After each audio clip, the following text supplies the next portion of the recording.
2007 இந்தியாவில் ஆப்ரேட் ஆகிட்டு இருக்கிற கேமிங் கம்பெனி எதுன்னு தெரியுமா? ஏறத்தாழ மாதம் 4 லட்சம் ஆக்டிவ் யூசர்ஸ் இந்த ஆப்பில் இருக்கிறாங்க. இந்த ஆப் தான் ஒன் எக்ஸ்பெக்ட். இந்த ஒன் எக்ஸ்பெக்ட் தான் இந்தியாவிலே ஃபர்ஸ்ட் ஆப்ரேட் ஆன கேமிங் கம்பெனி ஆகும். மேலும் இவங்க வேர்ல்டு டீம்ஸான PSG, FC Barcelona, Durban super ஜெயின்ஸ்க்குலாம் ட்ரஸ்டட் பார்ட்னராகவும் இருக்காங்க. இப்போ நடந்துகிட்டு இருக்கிற T20 வேர்ல்டு கப்புக்கு கிரிக்கெட் டீம் மட்டும் இல்லை, நாமளும் வின் பண்ண முடியும். ஒன் எக்ஸ்பெட் மூலமாக இந்த இந்தியன் டீமுக்கு சப்போர்ட் பண்ண தயாராகிடுங்க. இந்த ஒன் எக்ஸ்பெட்டில் தான் நீங்கள் ஜெயிக்கிறதுக்கான ஆப்பர்ச்சுனிட்டி அண்ட் ஆட்ஸ் ரொம்ப அதிகம். மேலும் இந்த T20 முன்னிட்டு வெல்கம் போனஸ் மட்டுமே இப்போ இவங்க 33,000 ருபீஸ்க்கு அனௌன்ஸ் பண்ணியிருக்காங்க. இங்கே ஒரு சின்ன சீக்ரெட் இருக்குது. ஸ்க்ரீனில் தெரிகிற ப்ரோமோ கோடை யூஸ் பண்ணிங்கன்னா உங்களுக்கான வெல்கம் போனஸ் 66,000 இன்க்ரீஸ் ஆகிடும். உங்களுடைய டெபாசிட் ஆன உடனே உங்களுடைய போனஸ் மணி உங்களுடைய அக்கௌண்ட்டுக்கு வந்துடும். வெறும் ஒரு 200 ருபீஸ் டெபாசிட் பண்ணாலே இந்த போனஸ் மாடியூல் ஆக்டிவேட் ஆகிடும். ஸோ தாமதிக்காமல் பின் கமெண்ட் மூலமாக உடனே ஒன் எக்ஸ்பெக்ட் இன்ஸ்டால் பண்ணிக்கோங்க. ஸ்க்ரீனில் தெரிகிற ப்ரோமோ கோடை யூஸ் பண்ண மறக்காதீங்க. இந்த T20 வேர்ல்ட் கப்பில் நல்லா கேஷ் ஏர்ன் பண்ணுங்கள். இன்றைக்கி நம்ம திரையுலக நிகழ்ச்சியில் இயக்குனர் நிதிலன் சுவாமிநாதன் இயக்கத்தில் வெளியே வந்திருக்கிற மகாராஜா படத்தை பற்றி பார்க்க போகிறோம். இந்த படத்துடைய கதையை பற்றி பார்த்தோம்னா, படத்துடைய ஹீரோ ஒரு சலூன் கடை வச்சுருக்காரு. அவருக்கு மனைவி கிடையாது, ஒரே ஒரு மகள் மட்டும்தான் இருக்காங்க. அவங்க ஒரு வயசு பொண்ணு. அந்த பொண்ணு மேலே ஆசையாக பாசமாக இருக்கார். அந்த பொண்ணை எந்த இடத்துலையுமே விட்டு கொடுக்க மாட்டார். அந்த பொண்ணுக்கு படிப்பில் எல்லாம் பெருசாக இன்ட்ரெஸ்ட் கிடையாது, ஸ்போர்ட்ஸில் தான் இன்ட்ரெஸ்ட்டு. அதனால் ஸ்போர்ட்ஸுக்காக ஒரு கேம்புக்கு அந்த பொண்ணு ஒரு வாரம் போயிருப்பாங்க.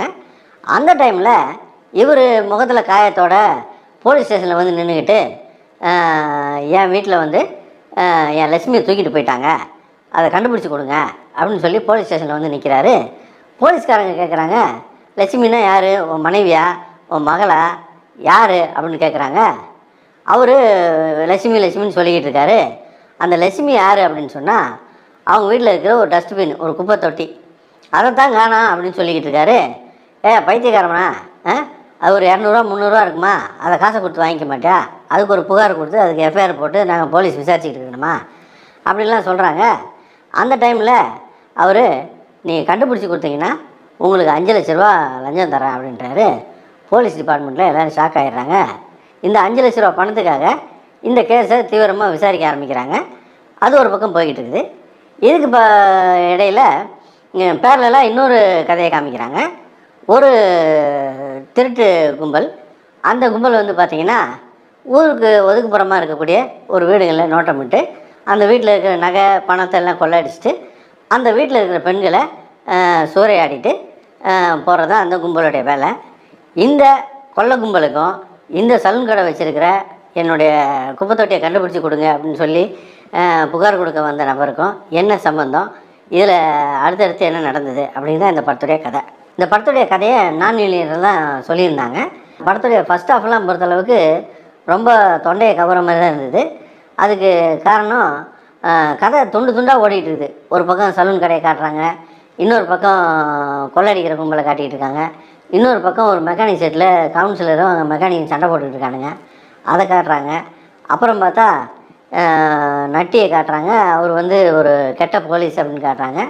அவரை கெட்ட போலீஸ்ன்னு காட்டுறதுக்கு ஒரு டீட்டெயிலான ஒரு சீனை ஒன்று காட்டுறாங்க.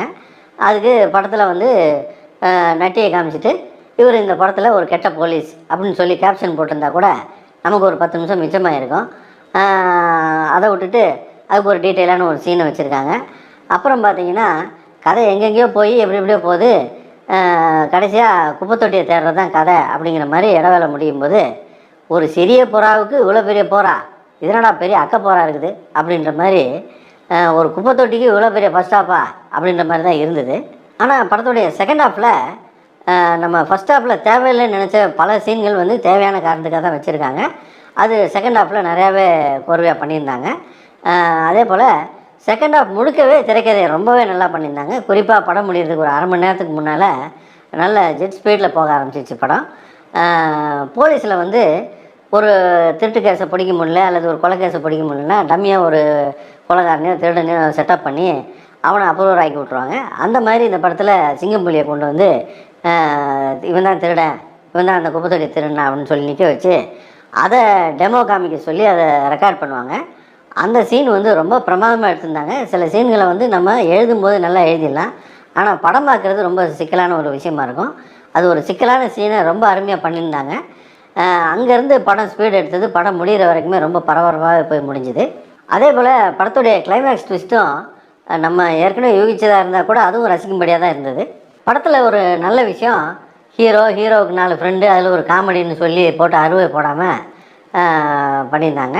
அதே போல் இன்னொரு மகிழ்ச்சியான விஷயம், படத்தில் ஹீரோயினும் கிடையாது, லவ் சீனும் கிடையாது. என்ன கதையை எடுத்துக்கிட்டாங்களோ அதை மட்டுமே படமாக பண்ணியிருந்தாங்க. சிங்கம்புலி கேரக்டரை வடிவமைப்பாகவே ரொம்ப நல்லா இருந்தது. அவரும் ரொம்ப நல்லா நடிச்சிருந்தார். அதே போல் அனுராக் காஷ்யப்போட கேரக்டர் நல்லா இருந்தது தவிர, அவருடைய நடிப்பு, அதாவது நடிப்பை கூட குறை சொல்ல முடியாது. அவர் ஒன்று பேசிக்கிட்டு இருக்காரு,